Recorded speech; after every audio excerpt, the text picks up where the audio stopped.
Hare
Hare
Hare Krishna.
Om Jnanadvirandasya Jnananjana Shalakaya Chakshurunmilitam Yena Tasmai Shri Guruve Namaha Shri Chaitanya Manobhishtam Sthapitam Yena Bhutale Swayam Rupa Kadhamayam Dadati Swapadantikam Vandeham Shri Guru Shri Yuta Parakamalam Shri Gurun Vaishnavamscha Shri Rupam Sagrajatam Sahagana Raghunatanvitam Tam Sajivam Sadvetam Savadutam Parijana Sahitam Krishna Chaitanya Devam Shri Radha Krishna Padan Sahagana Lalita Shri Vishakanvitamscha He Krishna Karuna Sindhu Dinabandho Jagatpate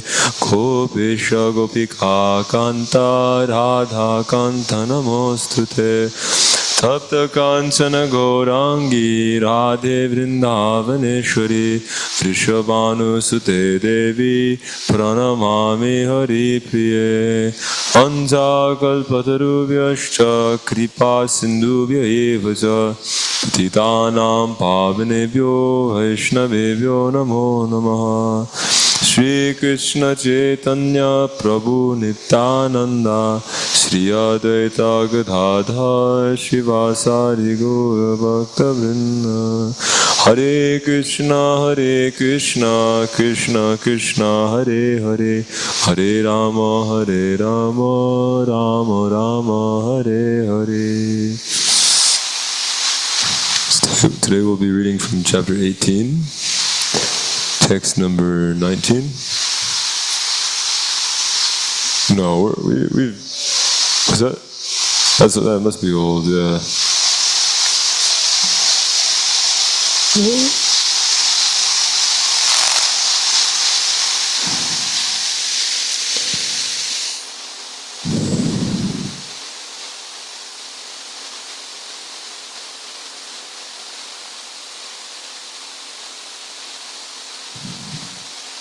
Maybe we're on text 30.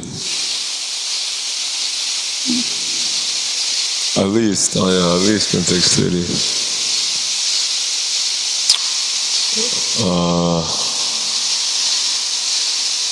Yeah, I don't think we've gone past 30 yet. Yeah. Anyways.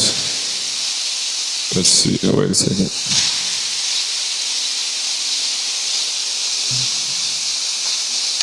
Okay, we'll do text 30.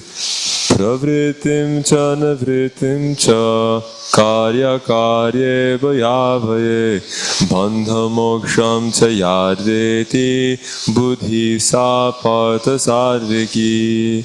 Translation.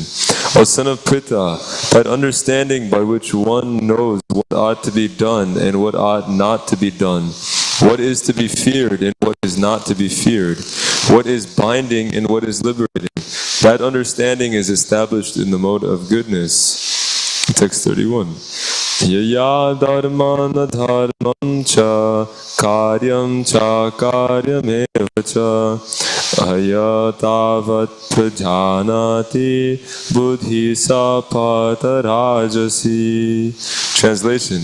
And that understanding which cannot distinguish between the religious way of life and the irreligious, between action that should be done and action that should not be done, that imperfect understanding, O son of Pritha, is in the mode of passion.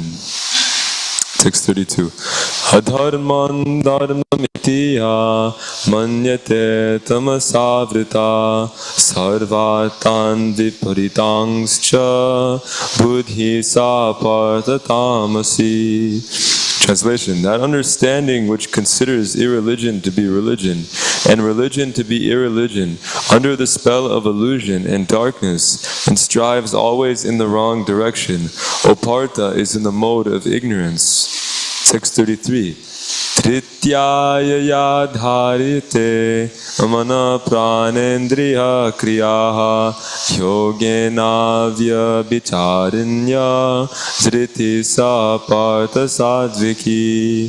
Translation: O son of Pritha, that determination which is unbreakable, which is sustained with steadfastness by yoga practice, and thus controls the mind, life, and acts of the senses, is in the mode of goodness.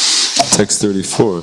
Yayatu dharma kamatan tritya dharayate arjuna prasangena palankangshi driti sapata rajasi.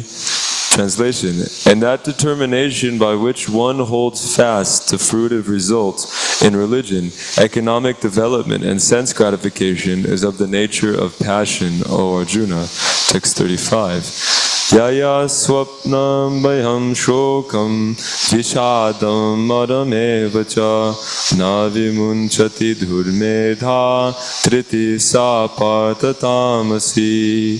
Translation: and that determination which cannot go beyond dreaming, fearfulness, lamentation, moroseness, and illusion, such unintelligent determination is in the mode of darkness. Text 36 to 37. Sukham tvaidinam trividham shrinu me bharatarshava vyasaya ramte yatra dukantam cha nigacchati yattaragre visham iva parinamem ritopanam tatsukam satvikam proktam atma buddhi prasadajam. Translation: O best of the Bharatas, now please hear from me about the three kinds of happiness which the conditioned soul enjoys, and by which he sometimes comes to the end of all distress. That which in the beginning may be just like poison, but at the end is just like nectar, and which awakens one to self-realization, is said to be happiness in the mode of goodness. Text 38. Vishayandriya samyogad yattaragre mritopamam parinamem vishamiva tatsukam rajasam smritam. Translation: that happiness which is derived from contact of the senses with their objects, and which appears like nectar at first, but poison at the end, is said to be in the nature of passion. Text 39. Yadagre chanubhande cha sukham mohanam atmana nidralasya pramadotam tattamasam udharitam. Translation: and that happiness which is blind to self-realization, which is delusion from beginning to end, and which arises from sleep, laziness, and illusion, is said to be of the nature of ignorance. Text 40. Natarasti pritivyam cha dividheveshu vapunaha sattvam prakriti jharmuktam yadhebhi syatribir gunai. Translation: there is no being existing either here or among the demigods in the higher planetary systems which is freed from the three modes of material nature. Alright, back to text 30.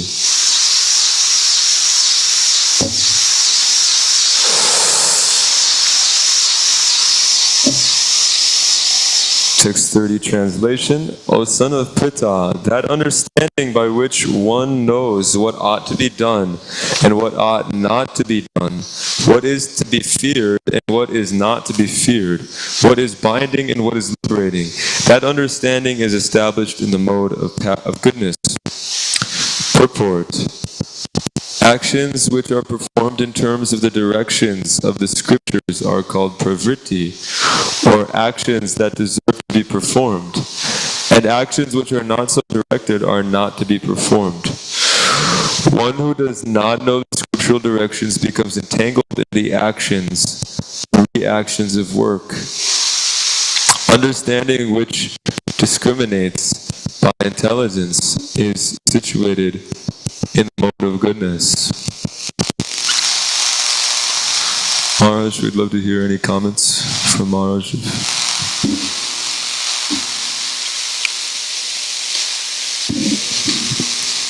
Text 31. Translation: and that understanding which cannot distinguish between the religious way of life and the irreligious, between action that should be done and action that should not be done, That imperfect understanding, O son of Pritha, is in the mode of passion. Intelligence in the mode of passion is always working perversely. It accepts religions which are not actually religions and rejects actual religion. All views and activities are misguided. Men of passionate intelligence understand a great soul to be a common man and accept a common man as a great soul. They think truth to be untruth and accept untruth as truth. In all activities, they simply take the wrong path. Therefore, their intelligence is in the mode of passion. Text 32, translation. That understanding which considers irreligion to be religion and religion to be irreligion under the spell of illusion and darkness and strives always in the wrong direction, O Partha, is in the mode of ignorance.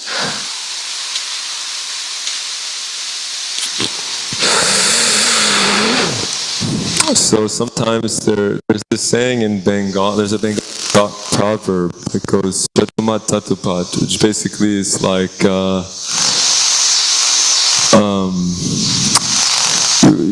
whatever, it's like your opinion. In other words, like, I don't know the exact translation, Chatumat Tatupat, but it's like basically anything goes. It's like whatever you want is correct. Some people have this understanding, like, oh, all roads lead to the same destination. Everything is all one. Therefore, there's no use of using your intelligence to discriminate between things. In fact, sometimes, oftentimes, like, we had a guest for Janmashtami, and he was very much coming from this platform of any sign of using intelligence to make discrimination between certain things which are favorable for spiritual life and not favorable. That's a lesser platform, of spiritual realization. When one simply like casts away all intelligence and just like goes with the flow, whatever. They think that this is spiritual realization. But this is not true, because there's so many different living entities who are walking down different paths, and you can see that some of them are moving farther and farther away from the truth, others are moving closer to the truth, and others have realized the truth. And if you look at their activities, they're different. Their activities are different. Hey,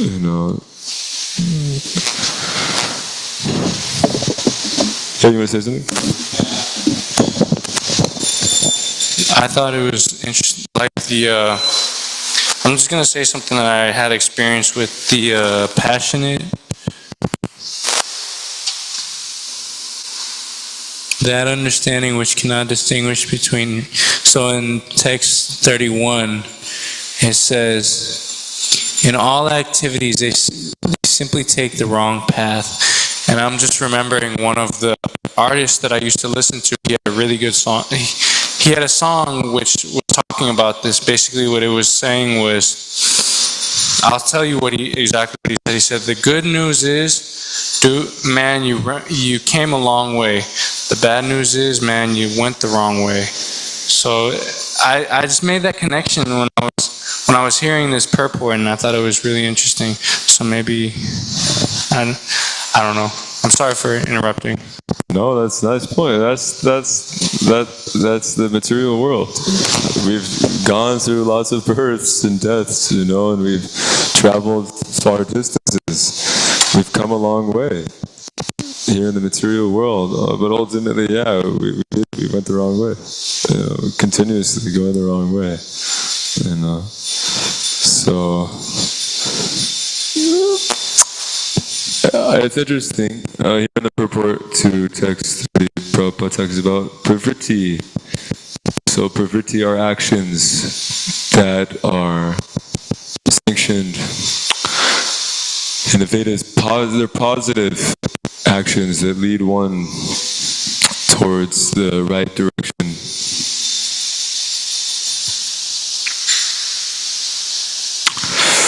But the actions which are performed in terms of the directions of the scriptures are called pravritti, or actions that deserve to be performed, and actions which are not so directed are not to be performed. There's also nivritti, negative actions like that.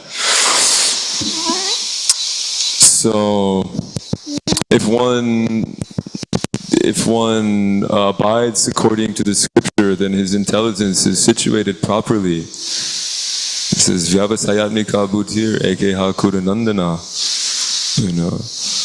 That those who are resolute on the path, their intelligence is one. It's aimed towards Krishna. Ultimately, Vedaischa sarvar aham eva vedaha, that the Vedas ultimately lead towards Krishna. But the scriptures they give direction according to where different individuals are at, whether they're situated in the mode of goodness or passion or ignorance. So they give directions on how to attain artha, sense gratification, or kama, sense gratification, artha, wealth, all these different things. But we don't just disregard the scriptures, because Krishna says the one who does so neither attains happiness nor peace. For example, we're talking about lunch, about the thief in the Bhagavatam. So, yeah, a thief might take some money from somebody and he might enjoy that thing, but he's going to have to suffer immensely in just a short amount of time for that activity. But if one can follow the Vedic rules and regulations, similarly he can attain a very high position in the material world, and ultimately in such a way that he gets what he deserves and desires, and he sets himself up for surrendering to Krishna. Because it's an exalted thing to surrender at all to the scriptures, So what to speak of just in a short matter of time is setting yourself up for success. Of course, knowing that the ultimate goal of the Vedas is to search out Krishna, then one shouldn't hesitate to go for that highest goal.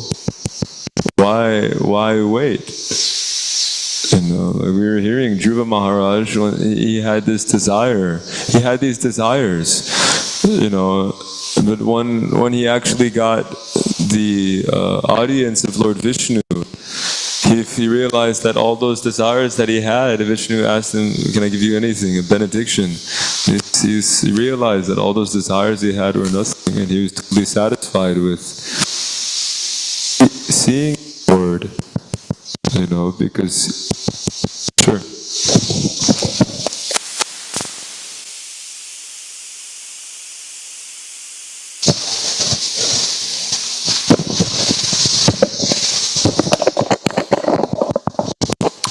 Because the Lord is Bhagavan. There's a great Muni named Parashara Muni, who is the father of Vyasadeva. And Prabhupada describes that Parashara Muni actually gives the definition for Bhagavan, meaning he who's full of these six particular opulences. 6 particular opulences: beauty, wealth, fame, knowledge. Beauty, wealth, fame, knowledge, renunciation, strength. These particular opulences, Krishna is full of them, meaning Bhagavan. Bhag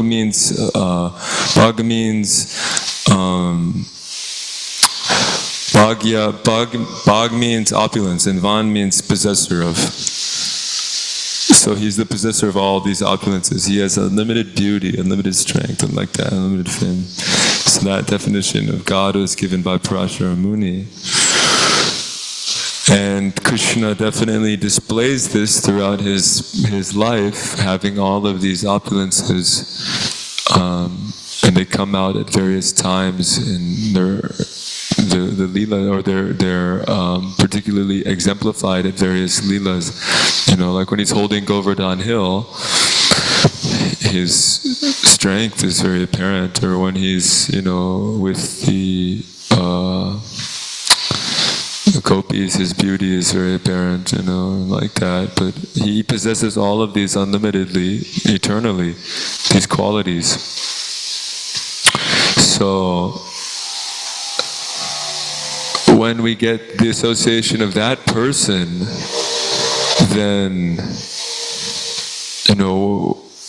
whatever illusion we're under, and when we're thinking that I want to enjoy those things for myself, will disappear, and we'll be satisfied with our relationship with that person, So Krishna is the goal of the Vedas.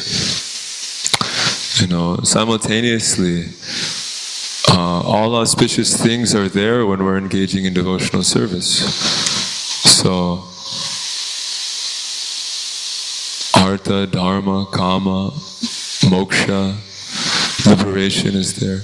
Everything is there. But even topmost Prema Pumartha Mahan, that love of God, Prema, ultimately, which is something that you can't get without surrendering to Krishna, fully and totally.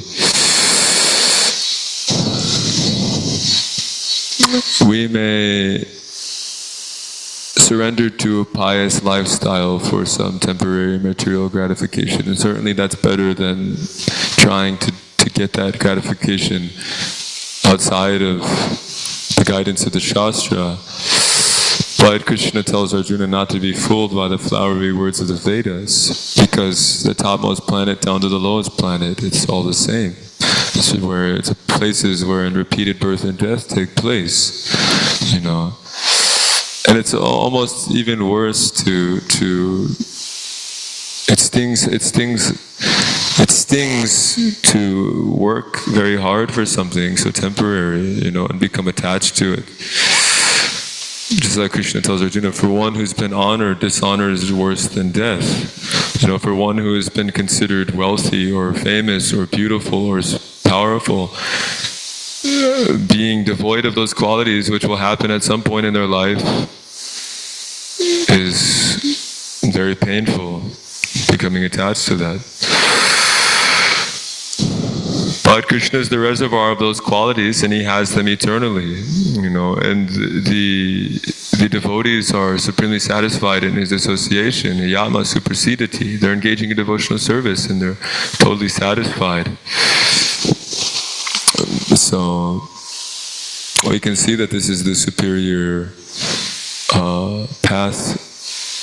This is the conclusion of the Vedas, the scriptures, to re-establish that connection with Krishna, so we can be satisfied and we don't have to be fooled by the glimmering mirage of the material world, which is not very satisfying for us. Because when you're thirsty, the mirage doesn't actually satisfy that thirst. It takes you a long way, but you might end up going the wrong way. But the actual water is very satisfying. And simply if you encounter somebody who knows where that water is, you can say, oh, it's right there, just go a few feet over there, then you're saved. Similarly, if we encounter the devotees of the Lord who know Krishna and who know how to get there, then they can read the map of the Shastras. We might not have even the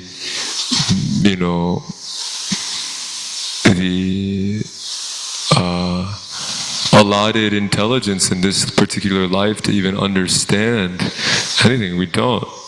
Prabhupada has mercifully given us his purport, and even those purports sometimes are very confusing because the intelligence has been stolen by illusion. And here we are in these bodies which are prone to so many defects, and already in this early age, 20, 19, 24, 30, we've done so many things which have even diminished that intelligence. So we're dependent on the mercy of somebody who can read the map and somebody who has already traversed this, the spiritual world, and somebody who's there and who's traversing it, who's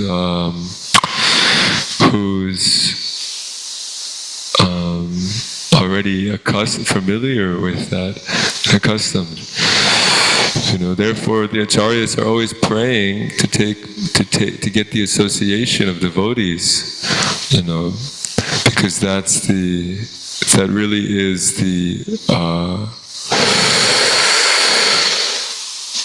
really is the end-all, be-all for us, as the association of devotees. Because in the association of devotees, everything will be there automatically. Everything will be there.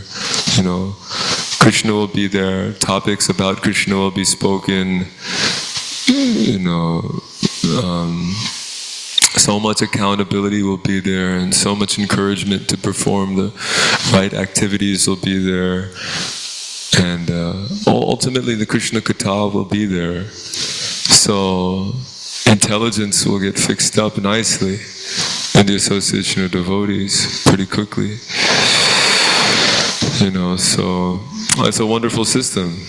Because then we'll become learned and we'll be able to read the Vedas, read the map, the Bhagavad Gita, and we can go out into the vast wilderness of the material world, and we can help the conditioned living entities come back and find their way to Krishna. So it's such a great fortune that we've been given this, there's such a mercy. So let's see here. Yeah, you want to say something? Yeah.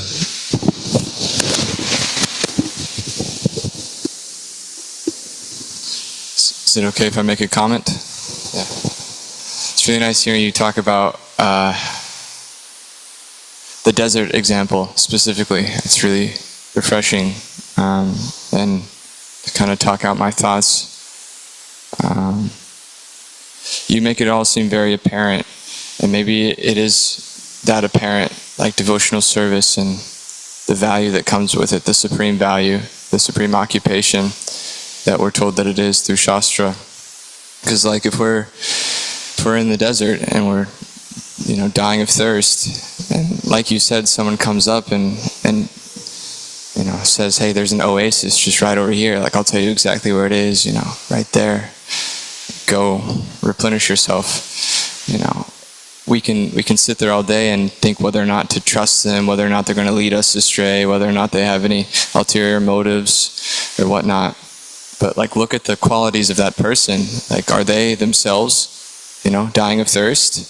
If they're dying of thirst, then I'm not going to take their word for it that they know where the water is, But to bring this, to localize this, like, back outside of the desert, but here, to be around such wonderful devotees who are more or less completely aloof from some of these things that bind just about every soul to the material world. It's really, there's no reason to not take their word for it when it lines up directly with Shastra and with Guru and with what's in our heart as well.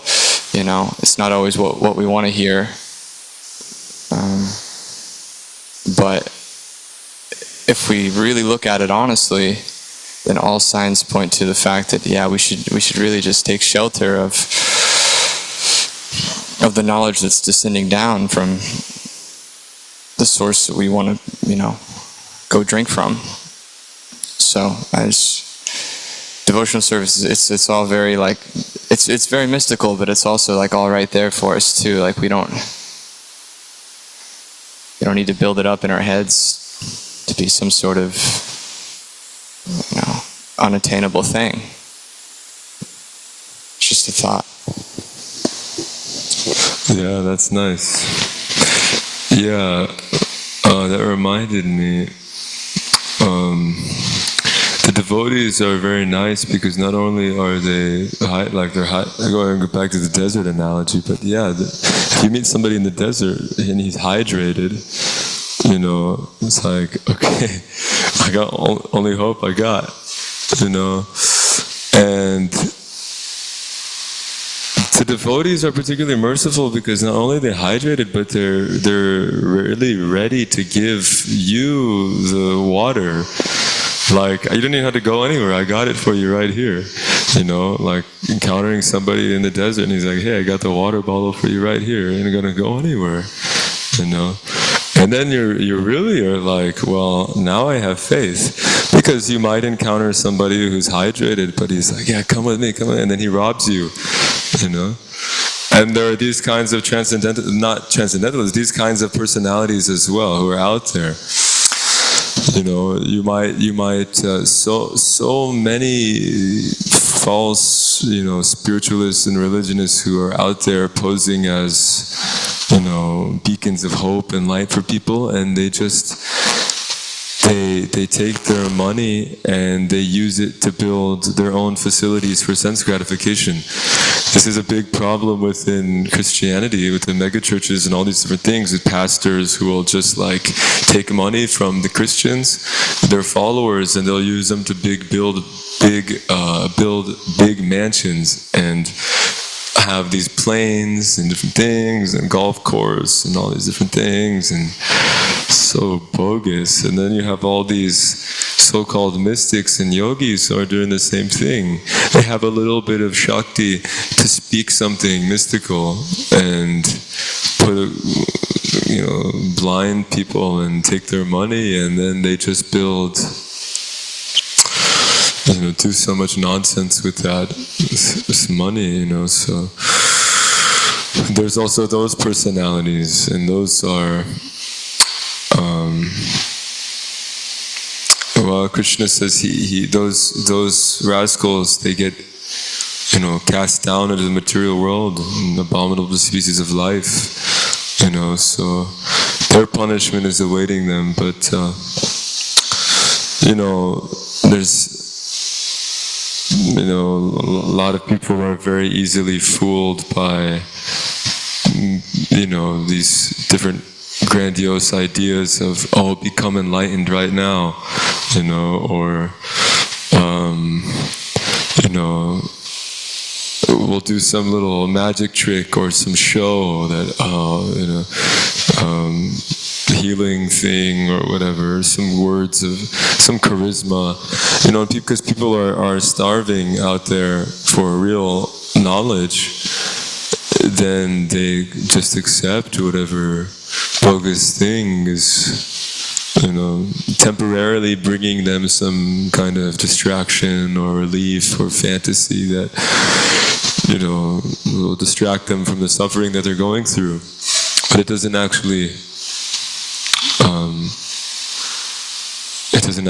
cure them of their issues. So those rogues are there, and we have to stay clear of them, and we have to help other people also stay clear of them. Which is it's not very difficult for us because we have a bona fide movement, Krishna consciousness movement, and we've been given all the tools necessary to help ourselves, to be helped, and to help other people. So, not very difficult. One just has to have sufficient realization that, this is what I should do. This is the best thing for me to do. Let me engage with this with full enthusiasm, and let me keep checking my mind and keep reminding myself and remembering that this is how wonderful and how real and how amazing this opportunity is, to be doing what we're doing. That's what we've been given the knowledge, the Bhagavad Gita with the purports. We've been given the mission to understand it and to spread it, And, we've been given so many things, what to avoid, all kind of nonsense sense gratification, all kind of nonsense philosophies which end in sense gratification, and we've been, Srila Prabhupada is so nice because he's like the perfect father, of the whole world. He's given us the discipline. The whole thing is there, the discipline as well as the encouragement.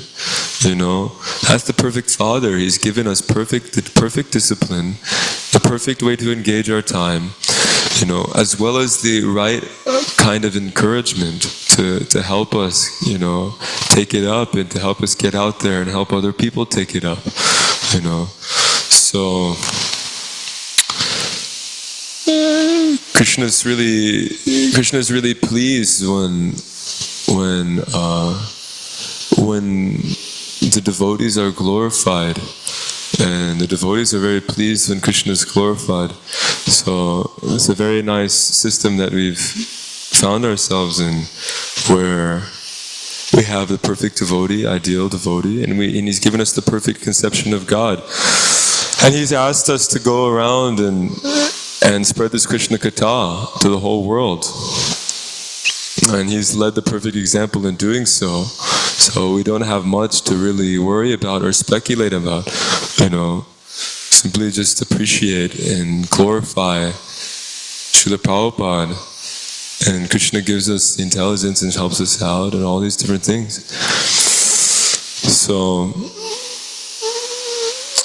how nice would it be if we went out there and the whole society was fully enlightened in Krishna consciousness, and everyone was partaking in the Sankirtan movement and dancing and chanting and prasadam everywhere, and the Vedic culture is in full bloom, so many wonderful things, temples everywhere, and flower garlands everywhere, so many nice offerings for the Lord everywhere, so many devotees everywhere.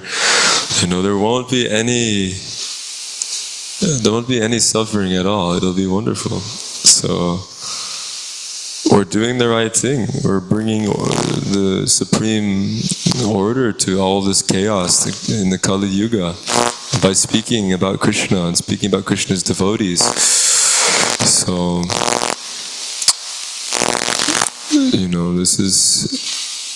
it's a wonderful opportunity to teach people about personality like Srila Prabhupada. Half the world doesn't really even know about him, but everybody deserves to know about him.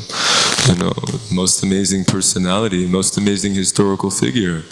At the very least, it's like, do you know about this personality? You should know what he's done. It's incredible. So, anyways, we've got the mission. It's wonderful to have this supreme purpose in life. We know the purpose of life. We have the mission, the goal. Just have to keep our eyes on the prize. So maybe let's continue. Do you remember? Anyone remember what text that was on? 33. Okay. Translation: O son of Pritha, that determination which is unbreakable, which is sustained with steadfastness by yoga practice, and thus controls the mind, life, and the acts of the senses, is in the mode of goodness. Purport: Yoga is a means to understand the Supreme Soul. One who is steadily fixed in the Supreme Soul with determination, concentrating one's mind, life, and sensual activities on the Supreme, engages in Krishna consciousness. That sort of determination is in the mode of goodness. The word avyabhicharinya is very significant, for it refers to persons who are engaged in Krishna consciousness and are never deviated by any other activity. So in this word bhicharinya, you can see that acharya, there's that kind of word. Acharya means, you got it pulled up here, without any break.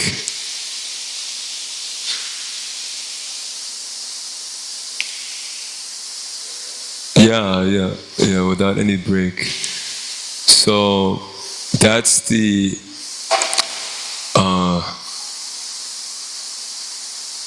position of the Acharya. All right, he's engaged in Krishna consciousness fully, and he's never deviated from that, and that's the definition of pure devotional service. It's also free. So deviations, other activities, mental speculations, and fruitive activities. That's so pure devotional service is free from all those things, and it's rendered, unceasingly by the pure devotee. So that's the proper course of action for us, and that's the highest standard that's set in the human form of life. That's what, And nice thing, Krishna says, Neha Bikrama Nashosti Pratyavayo Navidite Swapam Apyasya Dharmasya Chayate Mahato Bhayat. And we might not be at that standard. Our devotional service will be contaminated with so many different deviations, but still, we can see that how auspicious our position has become just by trying. Just by trying a little bit, so many wonderful things are already there. Freedoms from different horrible activities, gross activities. That we were absorbed in these gross, sinful activities. And we've gotten free from them. There may be some mental, subtle, residual things there. But, just by trying and applying ourselves, maybe 1%, 10%, that so much gain is already there, and we can be rest assured that if we continue, that there's nothing to fear. This is the path of fearlessness. By taking up this process, we'll get rid of this fear of what's going to happen to my body, or what's going to happen to my mind, what's going to happen to my family, my car, my possessions. All these different fears, material attachments, we can get rid of them and be fearless, and make progress in devotional service. So let's continue. We have a few more minutes. If anyone has anything, please. Yes, Prabhu.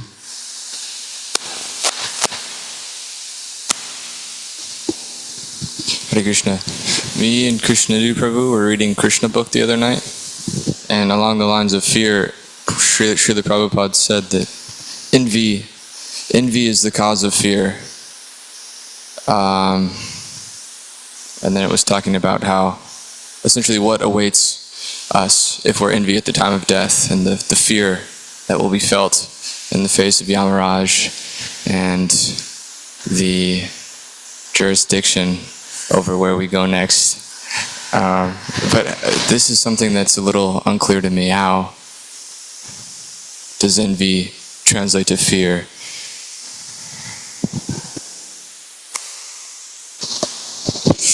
Well, it's like in the material world, we find that there's kind of a limited amount of things, and things are temporary. So, for instance, every living being has his allotted enjoyment. Now, in the human form of life, we have this particular capacity to be extremely envious and to try to acquire more than we actually need or deserve. And we become attached, and we become envious because we want what somebody else has, and we're afraid to lose what we have. And when you're afraid to lose what you have, then there's going to be fear there. Fear so it's rising from that kind of envy. I'm dissatisfied with what I have. I need more. Constantly very fearful of losing what we have or losing who we are. who we think we are.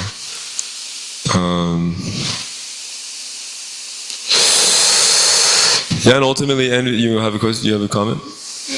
Sure. I'll just finish one point real quick. And ultimately, like, envy is the primary thing that separated us from Krishna and put us in this fearful condition in the first place. So that can be a point too. Anyways. Thank you for allowing me to speak, Prabhu. It's a really nice class. I was looking at the TV, and I like how you pointed this out earlier in the class, and I was looking at it and I was like, wow, that's pretty interesting, because I was just listening to a class on YouTube today about something almost exactly like this. It was about, what was it about? It was basically, it was how to get over the false ego. And the sum and substance of what it was devotee association, because devotees, at least the people who are trying to get rid of their false ego, they are. I'm sorry, I just lost what I was going to say. Oh yeah, mainly the point that it was getting across was the intention of a person is the most important thing, because when you have a solid, our intention is our foundation in our devotional practice. So when you have a solid foundation, a solid intention,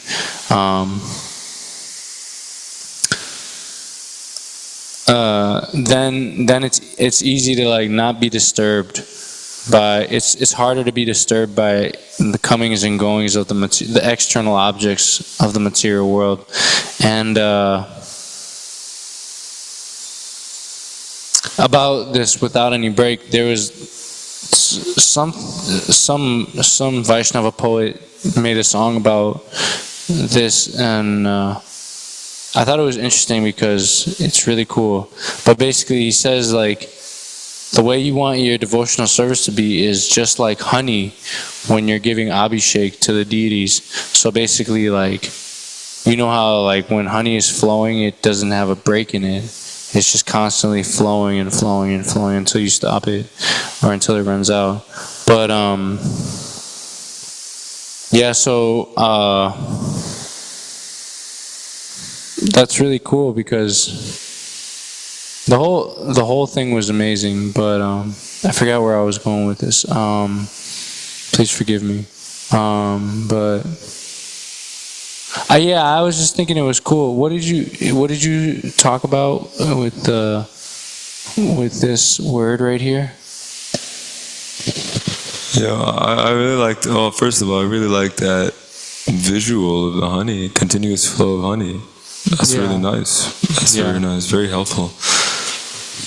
I don't know. I was just kind of making a connection between this word and acharya. There's obviously a connection of Avya Vicharanya and Acharya, and that is basically saying that Acharya is one who's performing devotional service without a break, and I don't know, some other things, but their point was very nice.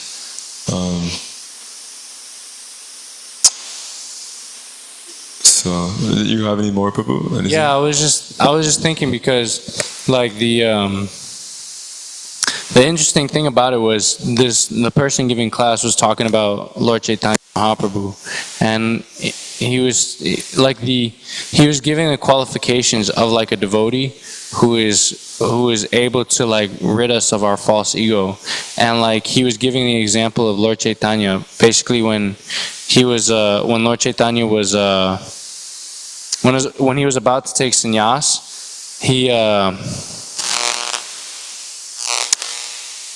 his mother visited him, and she was in tears because he had just cut all of his hair off, and this is her baby boy, and she already lost one of her other sons to the sannyas order, but she's crying and she's like sobbing, and she looks really pathetic, like she looks really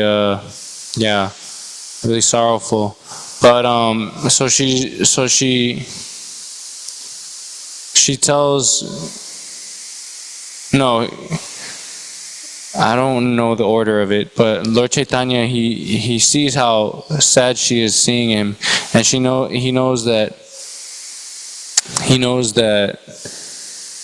she wants, I don't know how this goes, but yeah, so I'm sorry, this is like all over the place, but it was interesting because he was saying to his mother that whatever you want me to do, I'll do it, because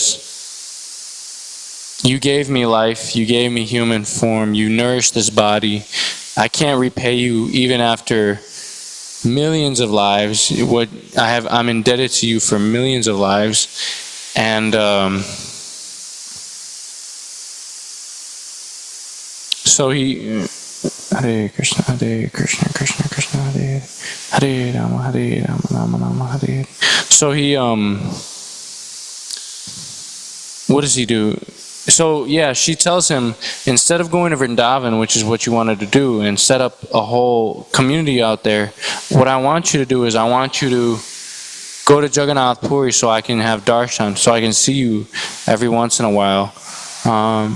Don't be like your older brother Vishvarup, who just left and never came back. So the person giving the class was saying that that this is a Vaishnava, a person who is who's willing to like adjust his plans to the will of another Vaishnava.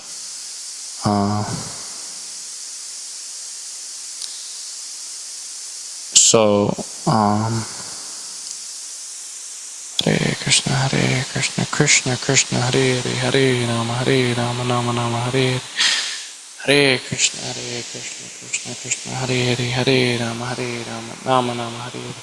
But yeah, so yeah, this devotee association is what really makes us get rid of our false ego. I think there's more to this, but like it was a really good class. It was really amazing. Yeah, there was a few other points, like I think I pretty much summed it all up though.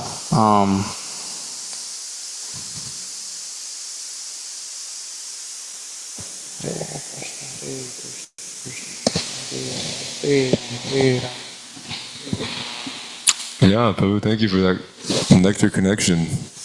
Yeah, that was nice. Anyways, we can talk more about it after. So Srimad Bhagavad Gita as it is, ki jai.